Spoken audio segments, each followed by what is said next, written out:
So I'm watching the RFK Jr. confirmation hearing today.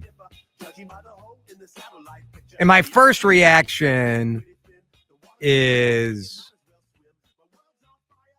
I can't keep listening to this guy. And some of you, it's because you don't like his politics or you didn't like his answers or whatever. For me, it was his voice. It was his voice. I'm like, what is happening? And so I went to go online and make a joke because this is what we do, right?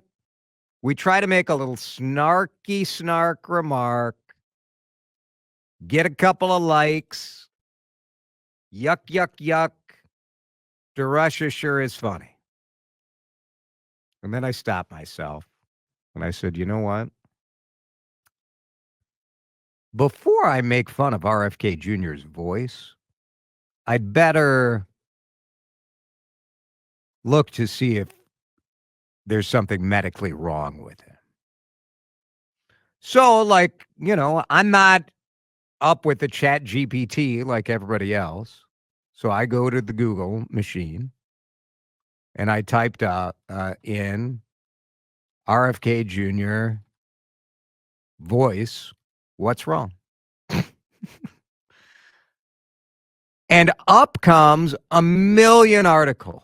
Why does RFK sound like that? Why does RFK Jr.'s voice sound raspy? What to know about spasmodic dysphonia? And I had that moment of just sheer relief that I didn't make the smarmy joke. Because as it turns out, he's got a rare neurological condition that causes the vocal cord, the muscles that sort of drive your vocal cords to spasm. And he's talked about this before. And I don't, look, there's so much to pay attention to. This was never something that really hit my radar.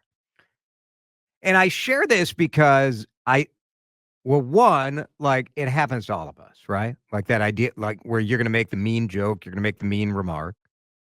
And like, who cares because it's RFK Jr. But no, like we don't make fun of people's disability or illness. It's just not okay. And I felt, I don't know, like I'm not asking for a trophy here that I'm some sort of like I did something noble. I didn't. I had my instinct was to make a cruel joke, whether his voice was that way naturally or whether but like we all have that. We can like cut the crap at a certain point and everybody acts like they're so holy and so wonderful, but we all have these instincts, right? And we're not proud of it and we try to control it. But one of the things that the internet does not encourage is you to control it. So I read up a little bit about spasmodic dysphonia. It's involuntary movements, the voice box. 1 in 100,000 people around the world have it. So your vocal folds press too tightly and you get this really raspy voice. And RFK told the LA Times, he's like, I can't stand my voice. I feel sorry for the people who have to listen to me.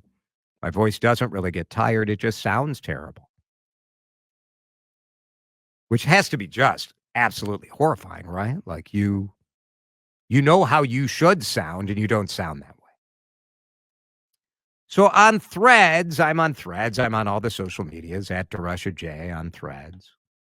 I'm like, I'm not going to post this on X because who knows what sort of cretins are going to come for me. But on Threads, which seemed to me to be a more pleasant place for conversation, I said, if you want to learn about why RFK Jr.'s voice sounds like that instead of just mocking it, I linked to this Dysphonia International article. Then the replies are cruel. Cruel. Who cares, Jason? He's a quack. His voice is the least of my worries about him. An anti-vaxxer and holistic medicine proponent ended up with a neurological disease, huh?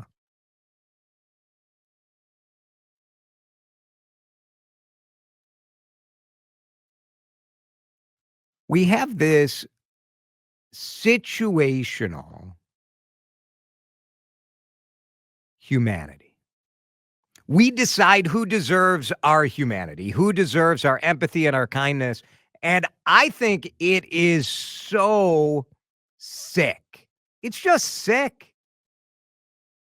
We've allowed ourselves to be sort of divided up in such a way that you can't just say, like, oh man, that stinks. I am not suggesting that because somebody has a neurological challenge with their voice that we should not examine every single part of whether or not they're qualified for this job. All of that, fair game, for sure. For sure. But the fact that, someone says, "Are you saying we should learn about the science behind his healthcare? Let's see the reverse happen first."